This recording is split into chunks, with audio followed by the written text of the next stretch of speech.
like your traditional webinar where they just talk at you. So what I want you all to do, I asked you to bring a pen and paper to the workshop.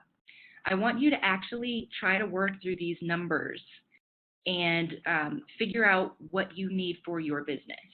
And these are really basic. We'll go through it slowly so that you can start preparing the basic concepts you need to have in order to run a successful enterprise. All right, so the first thing I want you to do, and this is just your very baseline of your business, okay? How much money do you need to make in order to survive in your business? Now, I went through this exact same practice this December preparing for the year. And it's a very easy thing for you to do is to figure out the very basic amount of money that you need to make in order for your business to continue. If your primary income is your business, then what you'll need to do is figure out what is the base amount that you need to make in order to survive in life. How much money do you need to make in order to pay your bills and do nothing else? So write that number down on a piece of paper, and then you're going to need to calculate the approximate number of sales you need to make each month to reach that amount of money. So you'll estimate based on the average price of your product. So let's say your product or service is $50 usually. You know, you might have a range of $25 to $100, but the average of what people spend on your business is $50 each. So you would decide how much money you need to make that year. So let's say you need to make $15,000, then you'll divide the average number of sales by that $15,000 in order to get your average, in order to estimate the number of sales that you need to make. The next thing you're going to want to calculate is how much money you need to make in order to thrive in your business. So thriving is you paid your bills, and now you have a little bit of extra money to do other things with. Not a lot, but just enough to feel like you're doing a little bit more than just making it. Okay, and you're going to do the exact same thing that you did for your survival income. So how much money would be thriving for you? And I'm going to give you a workbook after this so you can sit down and work on it after this. But I just want to present all of these things to you so that you understand how to go through that workbook. And then last, you're going to calculate what you need to make in order to transform. So what is the amount of money that you could make in order to transform, completely change your life? Is that $50,000? Is that $100,000? Be realistic about what you really need in order to call it a transformational business. So for some of you, it might be $70,000. If you could make $70,000, that would transform your life. You could quit your job. You could have enough income to pay your bills, do additional things with your money and reinvest in your business, and go on a trip every now and then. So write down whatever that amount of money is.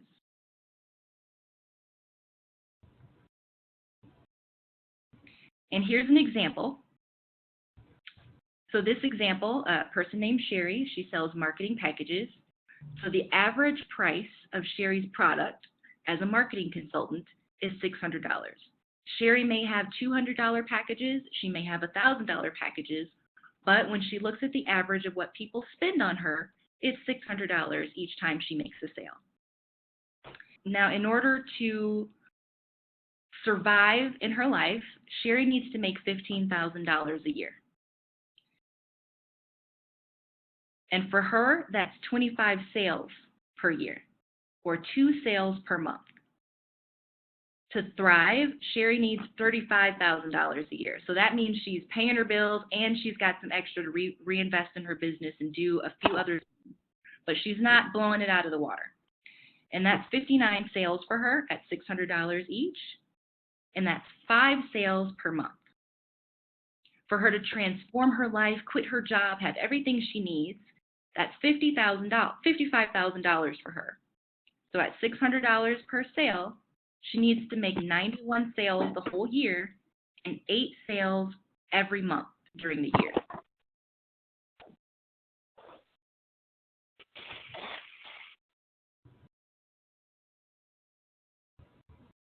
And this is a practice that I go through every year when I do my planning. It's really important to understand when you're making these plans how you'll feel if you reach each goal. So if surviving in your business makes you feel bad, you need to write that down. So for me, when I wrote down the amount of money for surviving, thriving, and transforming in my life this year, I wrote down that surviving in my business would make me feel like a failure. I would feel like I want to quit, and I might very well start the process of selling my business. If I find that I'm thriving in my business this year, I will feel safe. I will feel confirmation that what I'm doing is right, and I will feel that I want to continue on. I'll be hopeful for the future. And then finally, if I reach my transforming goal, I'll feel free, confident, successful. I'll feel like a boss. So those are the things that I put in for myself. And because of the way that I felt with surviving, survival would make me feel like I want to quit. Then I knew that I couldn't keep it there. So survival for me was just being flat where I was. And so this month I've already surpassed the surviving goal because I knew that if I only survived, I would want to quit my business. And I don't want to quit my business. So I've already reached the goal of surpassing that, and now I'm walking into thriving territory. So how do you want to feel about your business this year? That's how you're going to decide which financial plan you're going to go with. Are you going to try to survive this year? Are you going to pursue thriving and your thriving income this year? Or are you going to pursue a transformational income that's going to give you everything you need to both pay your bills, reinvest in your business, and reach all your goals with additional income to play around with? I told you guys this is going to be MBA stuff. This is definitely, these are things that you learn in business school. These are things that you have to work on in order to be a successful business owner. So definitely something that you'll want to work on and sit down and do these calculations at home. And I hope that you're not overwhelmed by the concept, but I want to make sure that I'm presenting this to you. And the next pieces will be a lot easier. So the mission-driven business is going to be very easy to comprehend and understand. And understanding how to build your credibility is super simple marketing and not and definitely something you can put your notebook away for. So the next piece is understanding your sales rate. One of the things that I saw that a lot of the people that I was marketing for were not doing is they didn't understand how many people they needed to reach to get a sale. So what I would ask them as far as their marketing piece is, okay, well, we're marketing here. How many people do you need to reach? No. It's important for you to know how many people you usually have to ask to buy your product to get someone to buy your product. So that is not just how many people you tell about your product. It's not how many people you present a flyer to. This is how many people have you actually asked to get to buy your product or your service versus how many people say yes. And that's going to be your sales rate. So you're going to take that number and you're going to use that to create your strategic goals. Okay? So if your goal is to make 15 sales, so you need, in order to reach your yearly income, you found out you need to make 15 sales. And your average sale, and we're doing it really simple and easy, so your average sale is $1. So you need to make 15 sales of $1 this month so that you make $15 in income. So for reaching one sale, you need to reach 5 people to get one sale. So that means in that month, you need to ask 75 people to buy. So to reach your sales goal of $15 at a rate of 5 people for one sale, you need to ask 75 people to buy. And that's a really important thing to understand.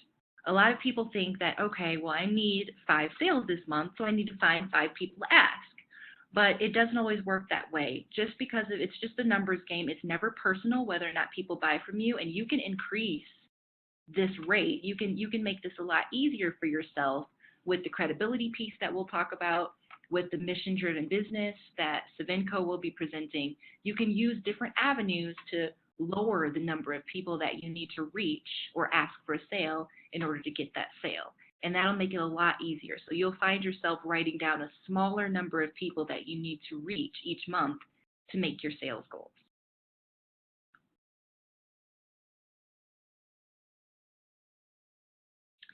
So next up, we're going to talk about the benefits of social enterprise. And this is going to be presented by Danielle Norris of Savenco. I'm going to pull up her presentation. All right, so you should see your slides up now. Hello, everybody. So we're going to talk a little bit about social enterprise or mission-driven business, and then also throw in a little bit of that business planning and great practices that Crystal began with. So again, I'm the CEO of a company called Savenco, and we help business leaders and companies grow and scale their business and their direct impact in making the world a better place. Go ahead and go to the next slide.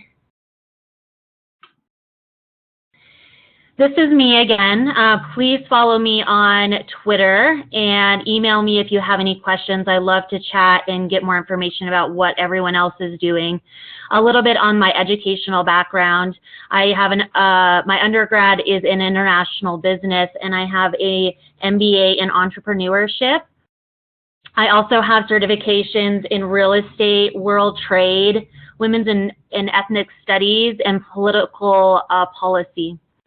So I'm very well-versed, and this is a very well-rounded concept for a CEO, but don't feel that you need to go that strong. I'm also an academic addict, is what I call myself. Go ahead and go to the next slide. So we're going to just piggyback off of Crystal and business planning. And within the first few years of your business, especially the first 18 months to 2 years, it's a little chaotic. And during that time, the biggest things to remember is you're going to be doing a ton of research and have a tiny plan, because that plan's going to change. But like this picture says, don't let this be you. And I love this picture because this talks about really understanding what the end in mind means. And when you start a business, you have to understand what your end goal is, not only in your business, but also what your end goal is in life, to make sure you're going in the right direction. Because you'll start building and you'll get to a point where you're just like they are, asking where, we should have built something else. Go ahead and go on to the next slide. So why is this important for social enterprise? Well, with a social enterprise or a mission-driven business, and for really a company that, if you have plans to scale or grow fairly large, you have to have a very strong foundation and plan. And one of the items, as Crystal mentioned, is having your budget and understanding what your run rate is, and what and within that budget, you need to make sure you're setting aside specific sets of funds for consulting, education, and self-awareness. What I've seen as women is they'll definitely go heavy on the education and self-awareness, but as many women like to do, we love to do everything on our own, and we don't actually put money aside for consultants that specialize. That is so important in those first few years, and it's a big differentiator between staying small and actually being able to scale, and then of course being successful. You really have to understand that you cannot do it alone, and you have to have a working business plan. Now, this is not the full 30-page business plan that you may